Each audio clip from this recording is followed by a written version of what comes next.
Hello, everybody. Good afternoon. Hello. Some new faces in here today.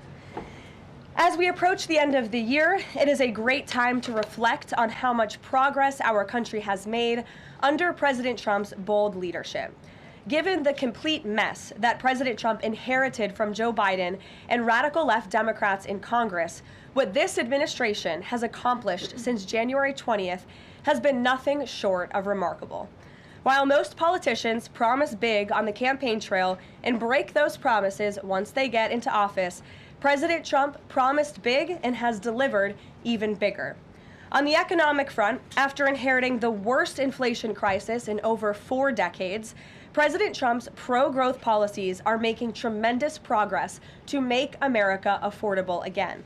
Under the painful Biden years, inflation reached a record high 9% and devoured Americans' purchasing power. In President Trump's term thus far, inflation has dropped to an average of just 2.7%, marking critical progress. The Trump administration is working hard every single day to bring down the cost of living through bigger paychecks and lower prices. Real wages are finally on the rise again and on pace to increase to roughly $1,200 for the average American worker this year. To put that into perspective, real wages declined by almost $3,000 under the Biden administration. That means Americans right now are on track already to make up 1/3 of the $3,000 in lost wages under Joe Biden. There's much work to do, but this has already been significant progress. President Trump has also delivered resoundingly on his promise to end Joe Biden's insane war on American energy and make sure our country has reliable and affordable energy produced right here at home. As a result, the nationwide average for regular gas just fell to its lowest level in nearly 5 years. According to data from Gas Buddy released on Monday, average gas prices have now dipped below $3 per gallon in 37 states, below $2.75 per gallon in 22 states, and below $2.50 per gallon in 5 states. Just a few years ago, we saw record high price gas of nearly $5 per gallon. American families faced constant pain at the pump, and those costs caused the price of everything else to go up as well. In fact, the average cost for a gallon of regular gas in the country was the most expensive price during a presidential term in U.S. history under Biden's disastrous leadership, even with them recklessly draining our strategic reserves to try and artificially decrease prices. But thanks to President Trump, those days are long behind us. In the months ahead, Americans can expect prices to fall even further. We know that when gas gets cheaper, everything else gets cheaper too, and that's what this president is focusing on. Americans can also expect another boost to their bank accounts in the months ahead, as 2026 tax refund season is upon us after the holidays, and it's projected to be the largest ever thanks to President Trump's passage of the One Big Beautiful Bill. According to recent analysis from Piper Sandler, when Americans file their taxes early next year, their refunds could be about 1/3 larger than usual, or roughly an extra $1,000 per filer. That is money straight into the pockets of the American people. It's only because of President Trump and Republicans' leadership that Americans will now pay no tax on tips, overtime, and Social Security. President Trump and Republicans believe hardworking Americans deserve to keep more of their hard-earned money, but Democrats, on the other hand, every single one of them, voted against these massive tax cuts. So remember that the next time Democrats try to talk about affordability. Democrats don't have a single clue about how to make America more affordable. They just spent the last 4 years creating the very affordability crisis that President Trump is fixing right now. And if given the chance of power ever again, the Democrats will implement those same policies and jack inflation right back up to where it was. Finally, at the border, President Trump has restored America's sovereignty and made our country safe again. This is the single greatest and fastest national security victory in modern American history, and it's not even close. The latest preliminary numbers released from the month of November show we have the most secure border in our nation's history. This is a remarkable achievement.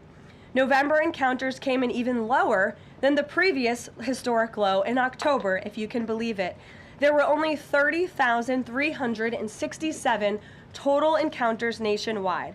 That's lower than the previous record set in October.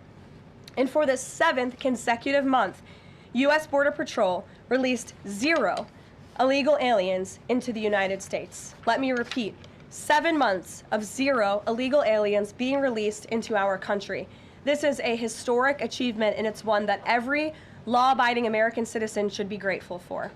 At this point, in 10 months under President Trump's unmatched leadership, we've seen less apprehensions overall than we saw in just 1 month under Joe Biden. Again, let me repeat, in 10 months under President Trump, we've seen less apprehensions at the southern border than we saw in 1 month under the previous president. Again, remarkable results. All in all, the economy is back on track and ready to boom over the next 3 years. Biden's inflation crisis is over. Prices are coming down. Wages are rising. The border is fully secure, and America's best days are to come. President Trump has kept his word and delivered for the American people over the past year, and he will not stop fighting, as you heard from him directly this week, until our country and every state in this country is better than ever before. So with that, I will take your questions today. I know there's a lot of news. We'll start with our new media seat. Mr. Bowling, it's great to see you here. He's of Real America's Voice. He's also the host of Edge, his interview and commentary podcast. Please, Eric, why don't you kick us off? Karoline, thank you very much for this and inviting me to the new media seat. As you point out, affordability crisis, it strikes me energy prices have been coming down aggressively since President Trump's second term, approaching $55 a barrel for oil. Gasoline, as you point out, under $3 a barrel nationally, first time in 5 years. By the way, that $55 a barrel oil is about half of the peak under the last 4 years of the last administration, half price. Wholesale prices come down, yet affordability crisis, a lot of the folks in this room, a lot of legacy media, some of the people in the front row, seem to want to call this an affordability crisis right now, forgetting the fact that over the last 4 years prior, we hit 9% inflation. Wages, as you point out, were stagnant at best, sometimes had dipped. That's a real affordability crisis there, but they weren't really calling it that then.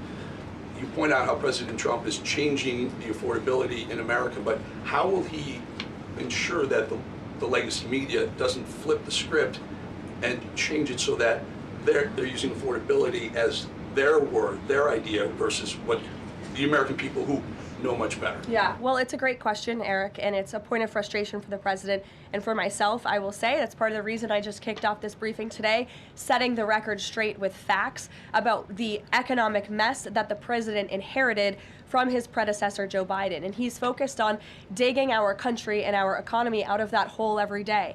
Things are getting better, and they will continue to.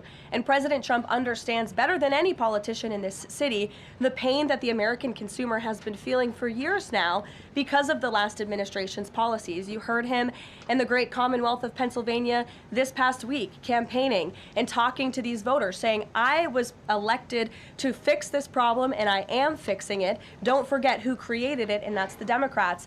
And I think when you hear the president talk about affordability, he's saying the Democrats are the greatest con artists in history because they are now trying to claim ownership of an issue that they created. And every data point and every economic metric does in fact show that the economy is improving. And so I do wish more people would report on those facts. I do wish that more people would remind the American public how we got here and why. It does not mean this president is discarding the feelings of the American people. He gets it better than anyone, which is why his entire administration has been focused on the issue of the economy and energy prices since day one. If I may Sure. follow up, it's reported that around 10,000 commercial driver's license operators have been pulled by your transportation secretary department.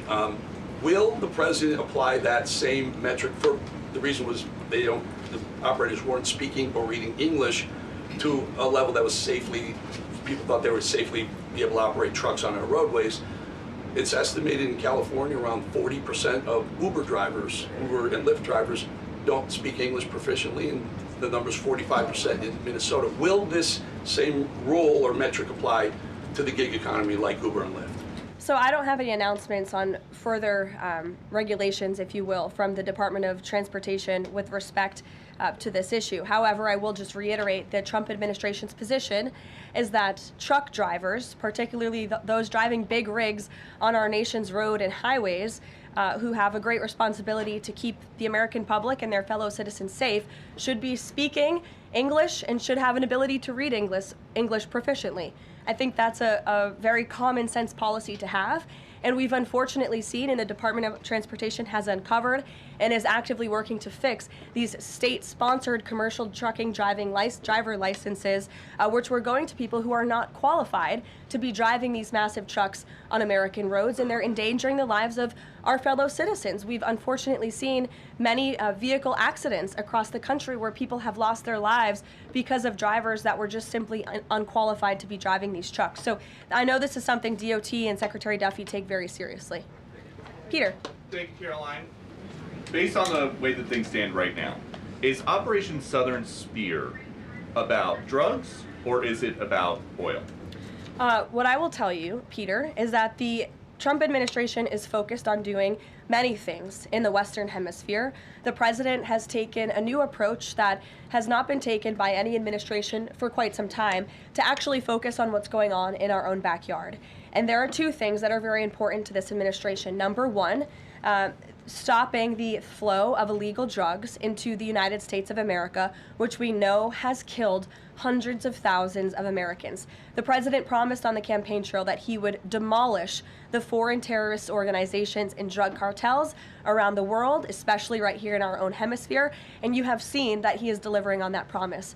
With respect to the oil and what happened yesterday, the Department of Justice requested and was approved for a warrant to seize a vessel because it's a sanctioned shadow vessel known for carrying black market sanctioned oil to the IRGC, which you know is a sanctioned entity. So the president is committed to stopping the illegal flow of drugs into our country. He's also fully committed to effectuating this administration's sanction policy, and that's what you saw and the world saw take place yesterday. And because you said the president is trying to do a lot of things at once, he talks a lot about how he thinks the way to bring down prices for everything would be to bring down the cost of energy.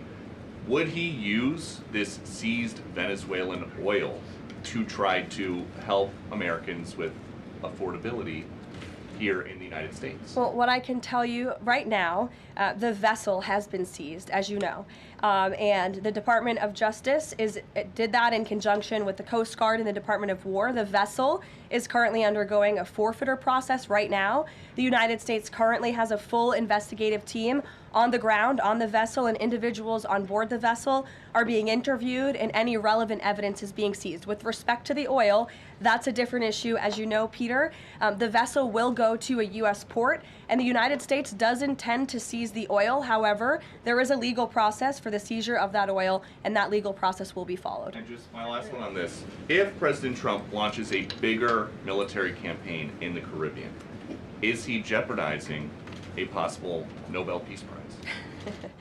Look, the president has proven over the past year that he is more than worthy of the Nobel Peace Prize. I think he's been nominated for it nearly 100 times this past year, which is definitely a record. He's solved, I think, 9 conflicts around the world. We are up to now. He's actively working on the Russia-Ukraine war, which is the big one as we speak, and has been over the past year. With respect to any additional action in Venezuela, I'm definitely not going to get ahead of the president or the United States military. Mary. It now seems all but certain that the Obamacare subsidies will expire at the end of the year. It means more than 20 million Americans are now bracing for their health care costs to soar. Is the president prepared to let this happen, or is he going to step in? The president is prepared to take action on health care, and he wants Republicans on the Hill to do the same. As you have seen, Senate Republicans put forth their own legislation earlier this week. As for the subsidies that are set to expire, I would like to remind you and everybody at home why this is on the brink of happening. Democrats wrote Obamacare. They passed it without a single Republican vote, and then they ballooned it with these expensive COVID subsidies that completely distorted the health insurance market. And then they doubled down, extending those subsidies and setting their own expiration date right now in 2025, which the administration is obviously well aware of, and we are working. The president is working with his healthcare policy team here at the White House, as well as Republicans on Capitol Hill, to find a solution. You said he's working to find a solution. He wants to see a solution to lower health care costs. He does. But these subsidies are expiring at the end of the year. So what is the plan, and what is he going to do to put this in place in the next 2-3 weeks? You'll hear more from the president and from the White House on that very soon. As for wanting a solution to lower healthcare costs, I'm glad you said it, because the president is doing just that. He has made unprecedented progress towards lowering healthcare costs in this country and drug prices. He's secured numerous most favored nation drug price deals, with many more to come. As you know, the One Big Beautiful Bill, the working family tax cut, significantly expanded access to health savings accounts for those on Obamacare. Again, a Democrat written program and approved program, which has led to higher healthcare costs in this country. So it goes back to the issue of affordability. Democrats are now pretending they want a solution to this issue, but they created the problem.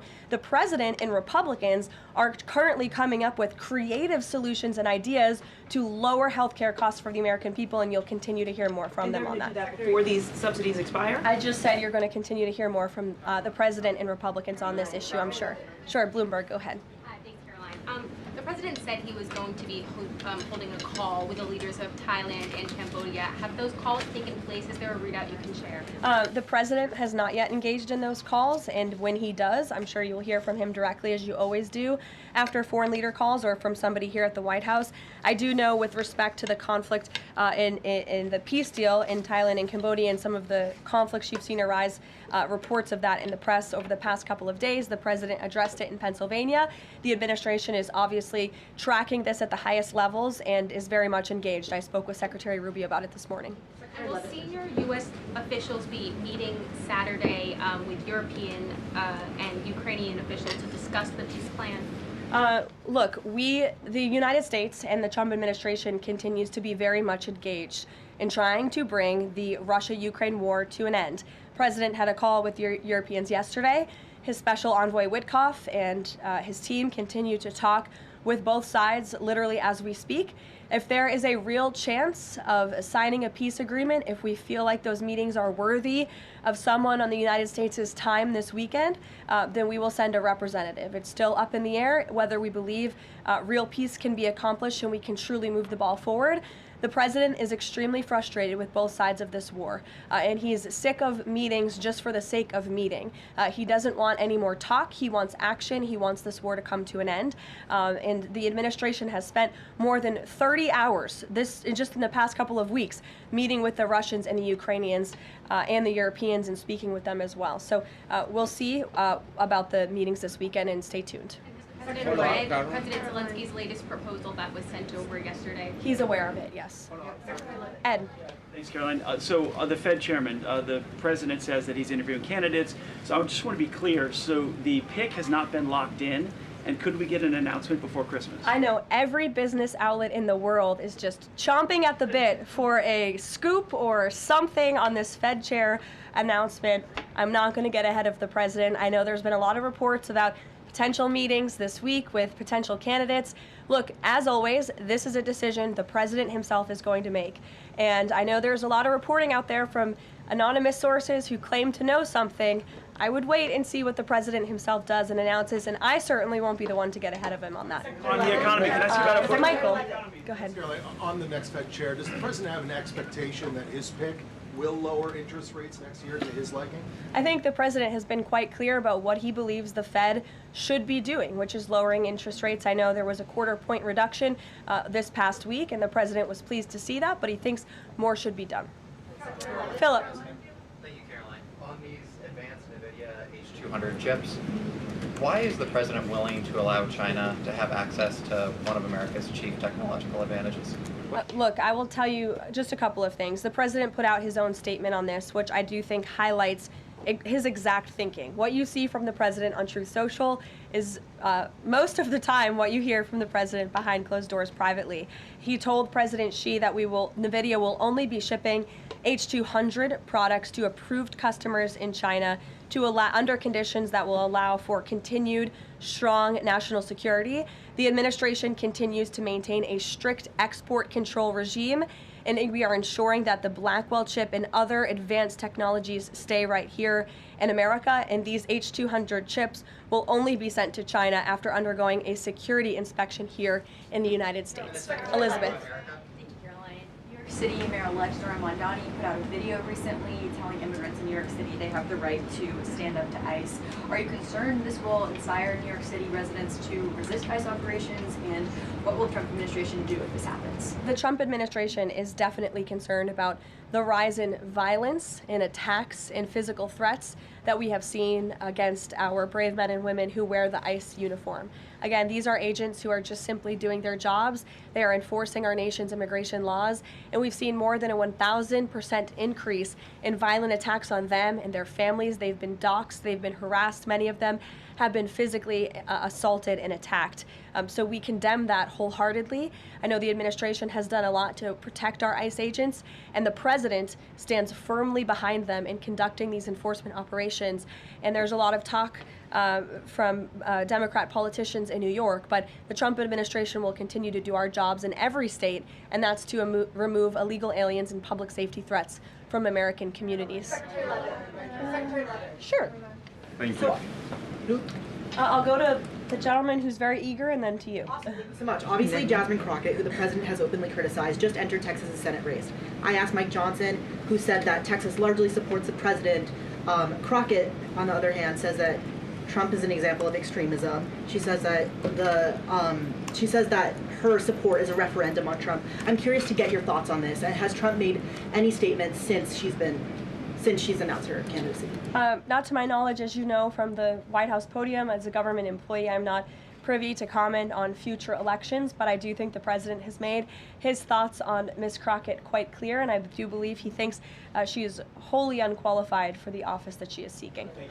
Joey. Yeah, thanks, Caroline. A federal judge today ordered the immediate release of Kilmar Abrego Garcia from ICE detention. Does the White House have a response to that, and does the administration plan to appeal that decision? Absolutely. The White House, the administration opposed this activism from a judge who is really acting as a judicial activist, which we've unfortunately seen in many cases across the country. Abrego Garcia is present in our country illegally. He is a proven human trafficker. He is a proven gang member. The administration has evidence of that. And as you saw from the Department of Homeland Security, they issued a statement saying they'll continue to fight this legal battle in court. Caitlin. Two questions. I have one on Venezuela to follow up, but first on affordability, since we were talking about the economy at the beginning. If the economy is as strong as the president has said it is, then why is he telling parents 2 weeks before Christmas that they should only buy 2 or 3 dolls for their children? Look, what the president is saying is that if we want products made right here in America, if we want them to be made from American small businesses, which is a large part of the reason the president has effectively implemented tariffs, then we're going to have better quality products right here in the United States. Maybe you'll pay $1 or $2 more, but you will get better quality, and you'll be supporting your fellow Americans by buying American, and that's what the president was saying. Again, with respect to affordability, every economic metric, Caitlin, and I wish you would report more on it, does in fact show that the economy is getting better and brighter than where it was under the previous administration. I will repeat, inflation as measured by the overall CPI has slowed to an average 2.5% pace. Real wages are increasing, roughly $1,200 for the average worker. Gas prices are down in almost every single state across the country. Again, in 22 states, it's below $275. You look at the tax cuts, those are going to go into effect next year. So the best is yet to come. The president is digging our country out of the economic hole that the previous administration put us in, and that's what he's talking about. It was a year ago, as you know, and grocery prices have been up. So we've covered the economy, but there's mixed signals in terms of what that looks like. But on inflation is down from where it was. As measured by the overall CPI, it has slowed to an average 2.5% pace. This is down from what the president inherited. The president inherited 2.9% in January. Today it's at about 2.5%. So we're trending in the right direction with more to come. And I would remind you, when President Trump left office in his first term, inflation was 1.7%. And the previous administration jacked it up to a record high 9%. So again, in 10 months, the president has clawed us out of this hole. He's kept it low at 2.5%, and we believe that number is going to continue to decline, especially as energy and oil prices continue to decline as well. It wasn't high under Biden. They're just saying it's not. Well, nobody reported on it being high under Biden. My predecessor was standing at this podium, but now you want to ask me a lot of questions about it, which I'm happy to answer. But I will just add, there's a lot more scrutiny on this issue from this press corps than there was. Well, in the previous administration said that too. My predecessor stood up at this podium and she said inflation doesn't exist. She said the border was secure, and people like you just took her at her word, and those were two utter lies. Everything I'm telling you is the truth, backed by real factual data, and you just don't want to report on it because you want to push untrue narratives about the president. Go ahead. I'm not going to take your follow-up. Go ahead. Is the White House optimistic about the upcoming redistricting vote in Indiana and what happens if it fails? We'll see how the vote plays out. That's a political matter and, frankly, a legal one, and I won't comment on it here. Brian. Thank you, Caroline. I'm going to go back to the Fed. I have two topics I just want to address with you. The first one on the Fed. The president did say yesterday that he was meeting with Kevin Warsh. This is your favorite story in the world, Brian. It is our favorite story. The president said yesterday he was meeting with Kevin Warsh to talk about the Fed chair, interview for a Fed chair role. Can you just say how that interview went with him? I won't comment on private meetings without the president's approval to do so. And the second thing is on the Netflix Warner Brothers deal. The president did address this also yesterday. He said that he believes that the sale of CNN should be attached to that deal with Netflix or with Paramount if anything happens down the road with them. Can you just explain what the president's planning to do going forward to continue to make that case similar to what he made yesterday? Well, I think the president's comments yesterday about the sale of CNN and new leadership is evidenced by my exchange with the CNN reporter in this room.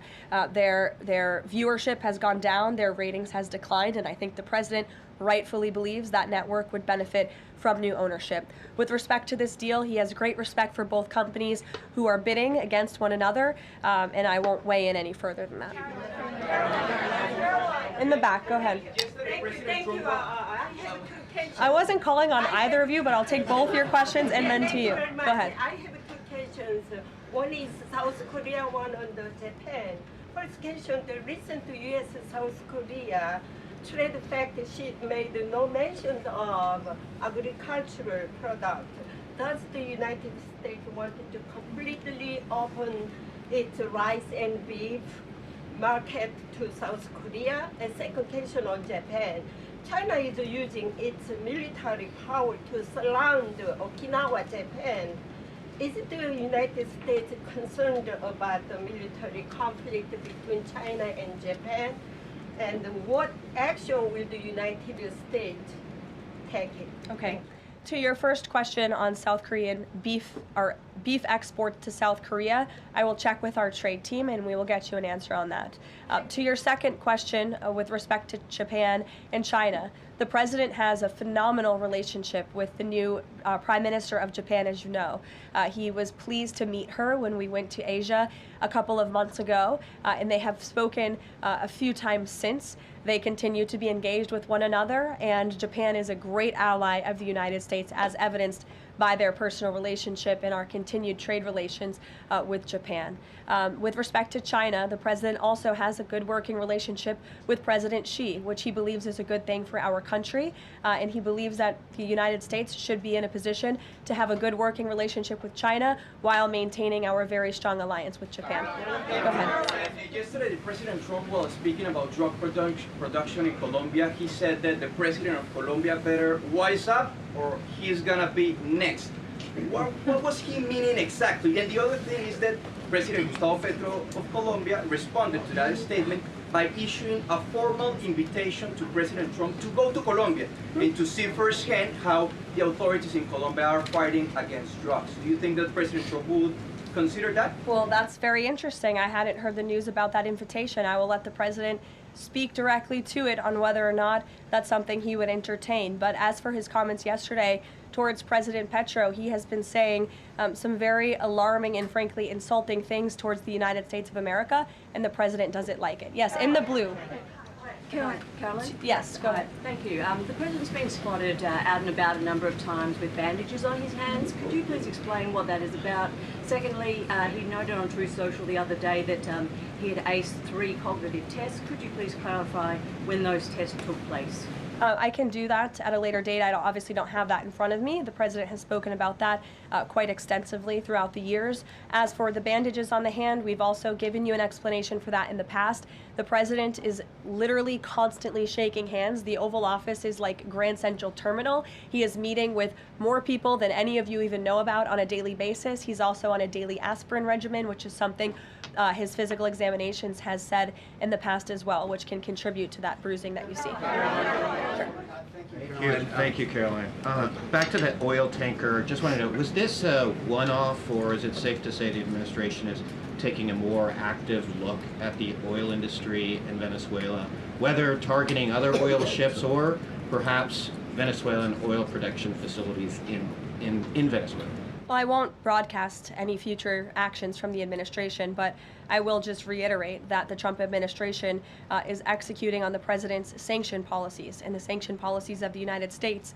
And we're not going to stand by and watch sanctioned vessels sail the seas with black market oil, the proceeds of which will fuel narco-terrorism of rogue and illegitimate regimes around the world. Andrew? Thank you, Caroline. Two for you.